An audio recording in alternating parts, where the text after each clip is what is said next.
பிஎஸ்எஃப்ல June 19க்கான மொத்தம் 12 news பார்க்க போகிறோம். அதில் ஃபஸ்ட் நியூஸ் என்னென்னா, அஸ்வினி வைஷ்ணவ் வந்து 100 இஎம்யூவும் 50 நமோ பாரத்தும் கத்தி சக்தி கார்கோ டெர்மினலையும் வந்து லான்ச் பண்ணியிருக்காரு.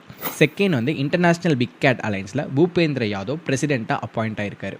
தேர்டு நியூஸ் என்ன அப்படின்னா, அமித்ஷா வந்து ICER NDEM lite 2.0 flood hazard அப்படின்னு சொல்லி 3 டிஃப்ரெண்ட் திங்கை வந்து லான்ச் பண்ணியிருக்காரு. ஃபோர்த் நியூஸ் வந்து India US air force tiger claw எக்ஸசைஸை கண்டக்ட் பண்ணியிருக்காங்க.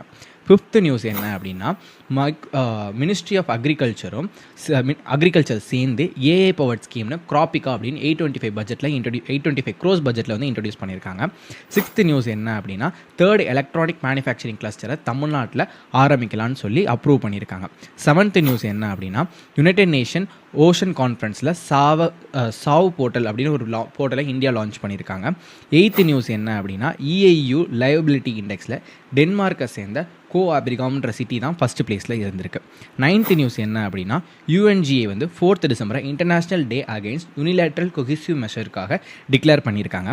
இதில் 10th நியூஸ் என்ன அப்படின்னா, யுஎன்எஸ்சி வந்து கவுண்டர் டெரரிசமோட வைஸ் சேர்மனாகவும் தாலிபான் சாங்ஷனோட சேர்மனாகவும் பாகிஸ்தானை அப்பாயின்மெண்ட் பண்ணியிருக்காங்க.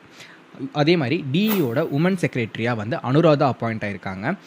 ஸ்போர்ட்ஸ் வேர்ல்ட் கப்போட அம்பாசிடராக ரொனால்டோ அப்பாயிண்ட் ஆகியிருக்காரு. That's it for today guys. By.